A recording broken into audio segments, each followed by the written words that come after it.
Olá, queridos, chegamos na metade da nossa semana dos 10 dias de oração. Ontem, vocês estudaram um tema sobre saúde emocional. Hoje, nós vamos falar sobre a saúde espiritual, mas não antes de fazer a todos vocês um convite especial. Durante essa semana, de segunda a sexta-feira, nós estaremos com a igreja aberta todos os dias, às 6 horas da manhã, para recebê-los aqui de forma presencial e podermos recapitular o estudo da apostila que nós estamos fazendo aí durante estes 10 dias.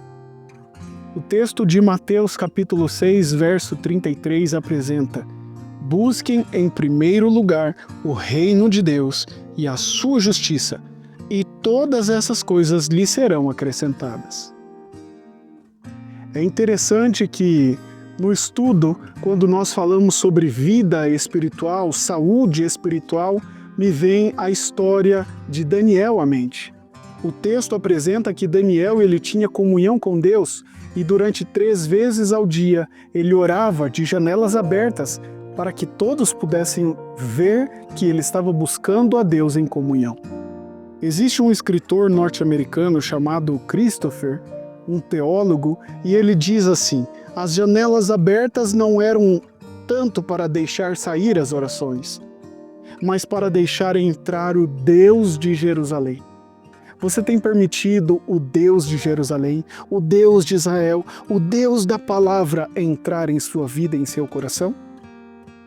Bom, no estudo de hoje, nós vamos dividi-lo em 3 sessões. A primeira sessão fala sobre o perigo do cristianismo ocasional. O perigo de deixarmos a nossa vida espiritual entrar na rotina.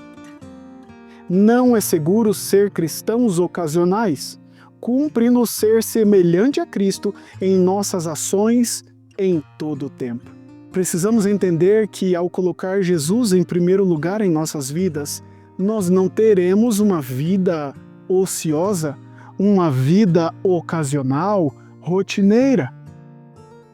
Olha só o que o texto aqui apresenta na apostila. O motivo pelo qual tantos são abandonados a si mesmos em lugares de tentação é não terem o Senhor constantemente diante dos olhos. Você tem colocado as coisas celestiais e o reino de Deus em primeiro lugar? Você tem buscado colocar os seus olhos fitos no alvo que é Cristo Jesus? Entenda, a palavra de Deus diz que pela contemplação somos transformados.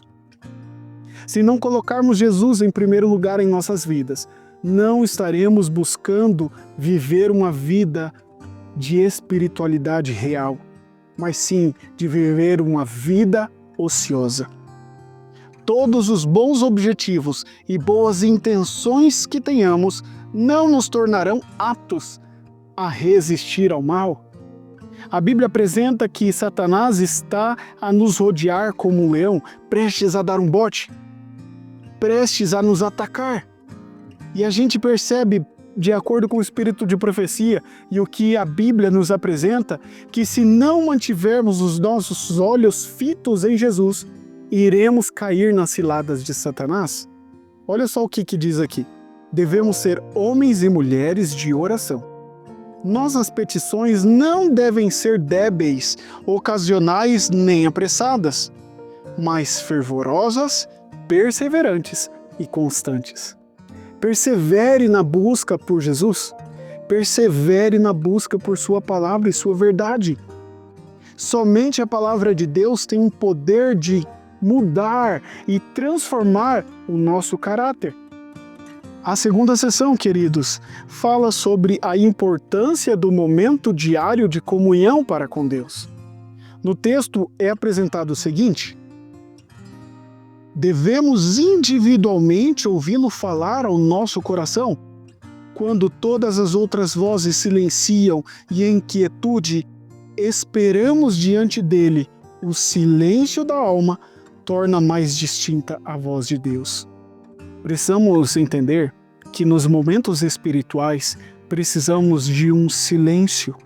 Precisamos achar um local onde possamos procurar a Cristo em plenitude, em poder e graça, Precisamos entender que dentro do nosso lar deve haver não só um local especial, mas um momento especial para você individualmente buscar a Deus.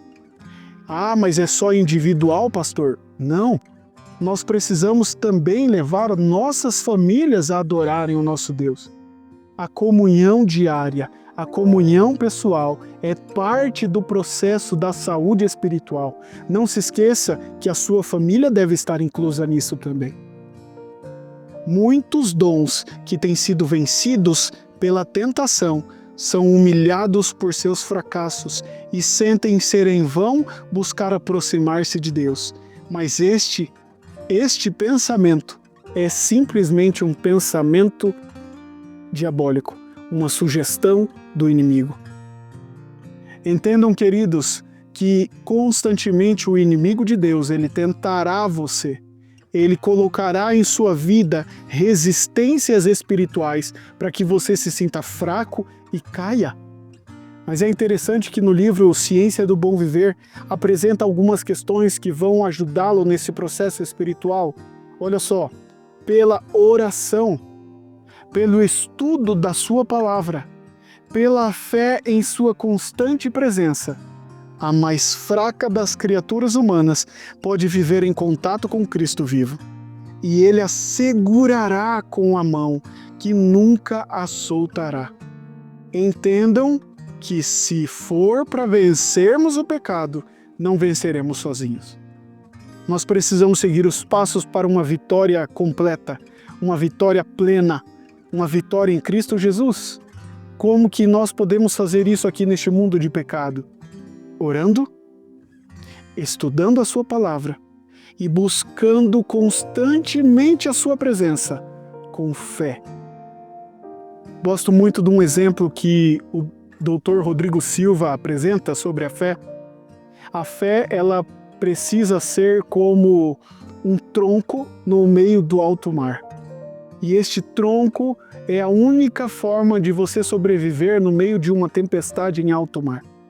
Se você visse esse pedaço de tronco ali, você se agarraria a ele e não soltaria de forma nenhuma. A nossa fé deve ser dessa forma. Se agarrar a Jesus Cristo de tal forma que não vamos soltá-lo, não importa as dificuldades e provações que venhamos a passar aqui neste mundo. A mente, queridos, tem de se exercitar nas solenes verdades da palavra de Deus, ou, do contrário, se enfraquecerá. Entendam, queridos, que é um erro muito grave negligenciarmos a falta de adoração pública a Deus também. E a terceira e última sessão que nós vamos conversar aqui com você hoje é sobre a importância da adoração pública, a importância da adoração particular. O texto apresenta o seguinte: é um erro grave negligenciar a adoração pública de Deus.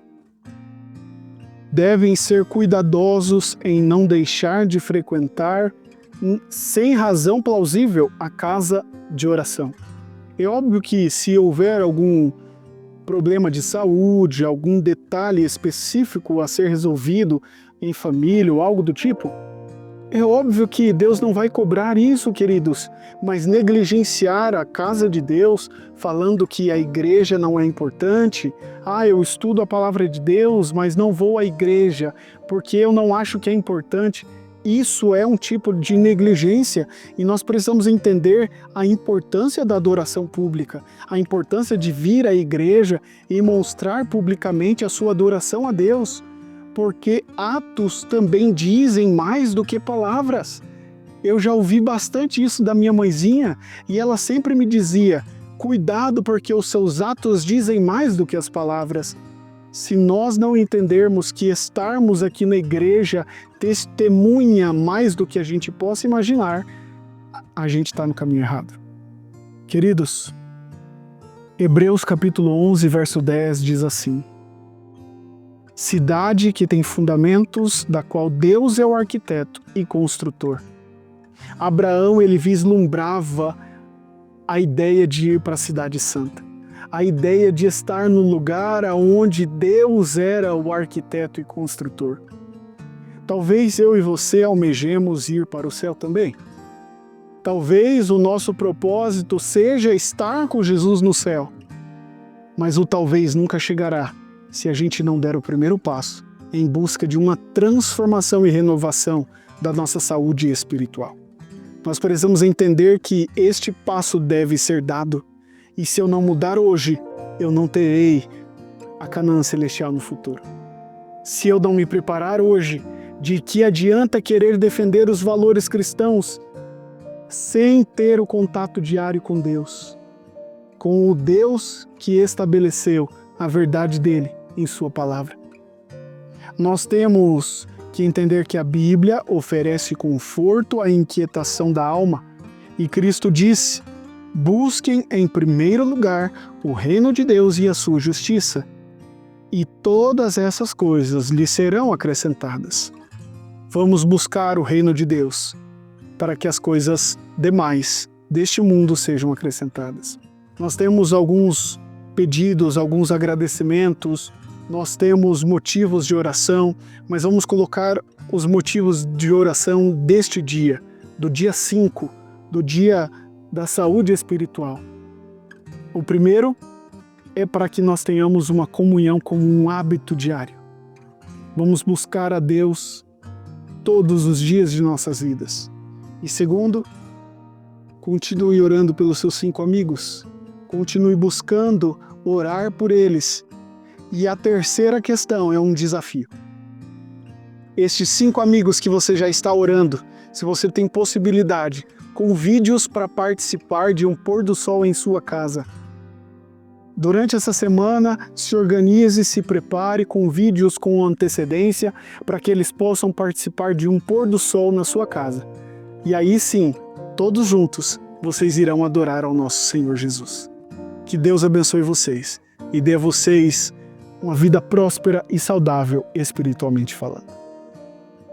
E agora eu quero convidar você que está aí nos assistindo a fechar os seus olhos e juntos dirigirmos uma prece ao nosso Deus. Oremos. Querido Pai, em Tua presença estamos. Estamos aqui hoje, ó Deus, pedindo para que Teu Santo Espírito nos dê a sabedoria necessária e a vontade necessária para buscá-lo. A palavra de Deus diz que tanto o querer quanto o efetuar vem de Ti. E por isso é em Ti que estamos buscando sabedoria, para que possamos colocar como prioridade em nossas vidas, prioridade em nosso dia a dia, a comunhão com a Sua palavra, a comunhão para contigo. Nos ajude a buscarmos espiritualmente o trono da graça, buscarmos espiritualmente o reino de Deus, para que as demais coisas possam ser acrescidas. É isso que pedimos em nome de Jesus. Amém. Que Deus abençoe você.